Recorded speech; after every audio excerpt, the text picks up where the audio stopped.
चैतन्य जी गाते थे।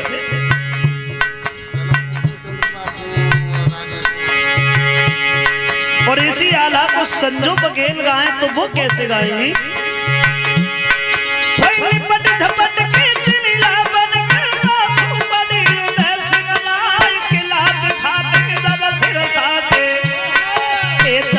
कलश शोभरन प्यारा अब बल बढ़िया है उदल को और बगिया से कहीं सुनाई जियत कभी नहीं जाने न पड़े कोई जई है किला वीर मल खान सोईबा लौट गई कबरू को और सिर जा गए उदय सिंह राय गज मोतिन अडिया बैठाड़ी अब उदल गिरे भरा राखा गजबा सोची मन अपने में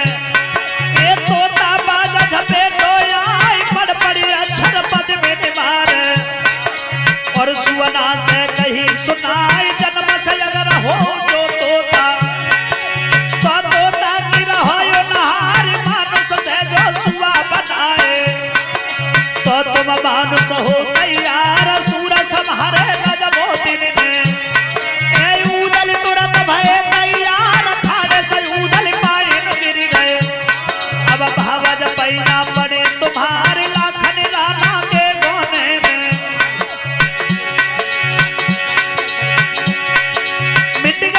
सपना फरलाई तनी कहीं रो बन लागे तो गज मोतिन रही धीर बधाई रोएगी बेटा कछुनाई हुई है और धीरज धरा सासु के लाल अब बोला जिसकी कोई सीमा नहीं है और उसी लड़की का महाराज कर रहे हैं स्वयंवर। भगवान बोले बेटी है उनकी वो स्वयंवर करें या फिर शादी करें?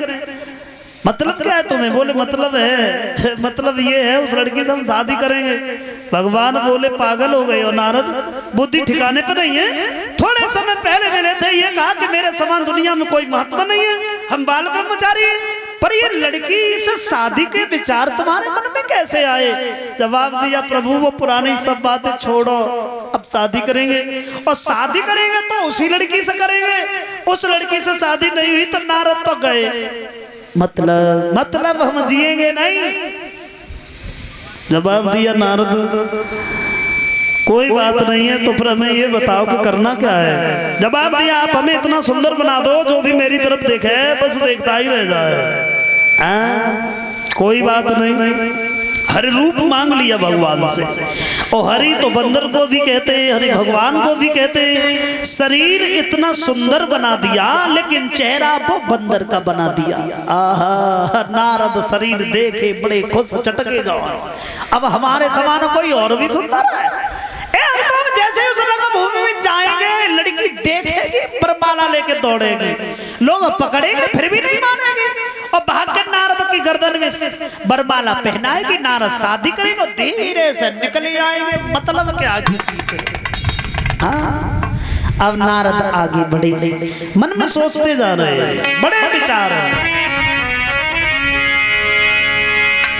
कि नारद दिल में करते विचार, अरे अब मोए मिलेगी वो सुकुमार, ओ मन खुशी मनाई है तब तब धारी, सीधा लगाई है तब तब धारी।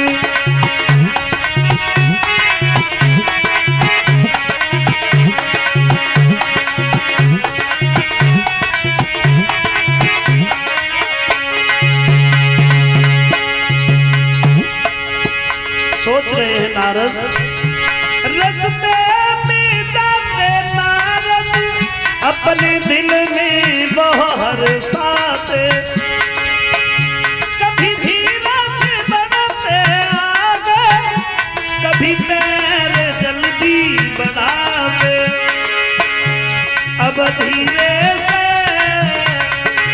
जल्दी में जल्दी में गए सदा पधारी है, अब तब पधारी।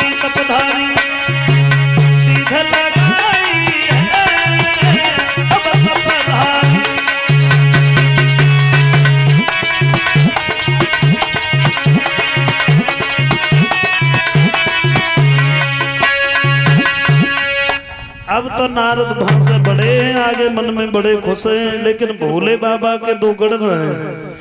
ब्राह्मण के भेष में लग गए नारद के पीछे, और भगवान ने जगह और कह दी बोले नारद को देखे रही हो कहूँ जो मैं उदम न मचाना। भोले बाबा के गढ़ ब्राह्मण के भेष में नारद के साथ ही जा रहे हैं। नारद पहुंच गए उसी रंग भूमि में, एक कुर्सी खाली देखी जाए के बैठ गए, और बैठ जाए कहूँ खड़े हो जाए, लोग देखें भाई मैं कितना सुंदर हूँ। हाँ, थोड़ी देर के बाद में देखा कि विश्व मोहिनी बरमाला लेके आ रही हैं। मन में विचार कर रहे हैं अब तो ये बरमाला हमारी गर्दन में पड़ेगी, बड़े खुश। थोड़ी देर के बाद में विश्व मोहिनी बराबर से आई तो नारद ने अपनी गर्दन आगे बढ़ाई। विश्व मोहिनी ने मुड़ के भी नहीं देखा, बस सीधी निकली गई। नारद सोचने लगे ये क्या हुआ, हो सकता है इसने भी देख नहीं पाया।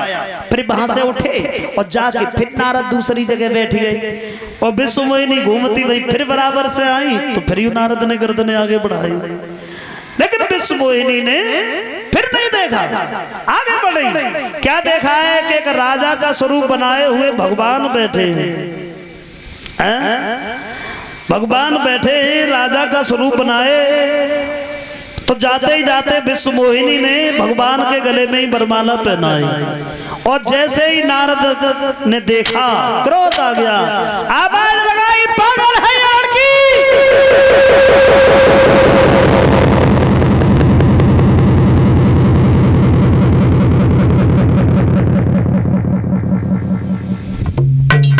भगवान ने इसे रूप दिया है, लेकिन ये रूप की पहचान नहीं जानती।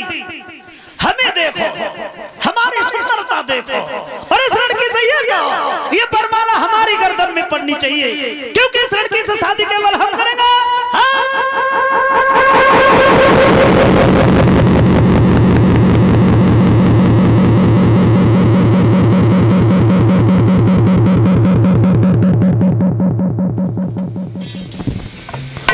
जो ऐसे वचन सुने भोले बाबा के गढ़ रहे, पीछे से नारद को आवाज लगाई, क्यों नारद क्यों चिल्ला रहे हो, शादी करके चले आए, चेहरा देखा है तुमने अपना? तो जवाब दिया क्यों, तू क्या हमसे ज्यादा सुंदर है? जवाब दिया है पहले चेहरा तो देखो। बोले तो शिव के गड़ा हंसी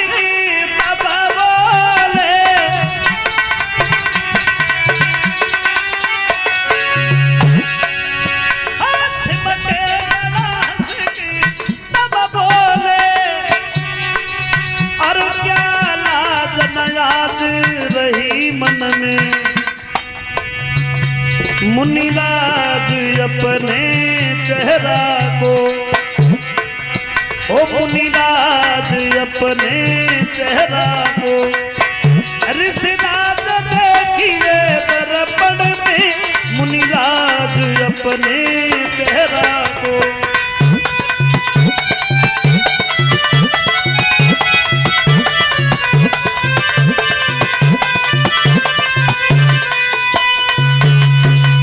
जवाब दिया चेहरा देखो नारद, और नारद ने जैसे ही देखा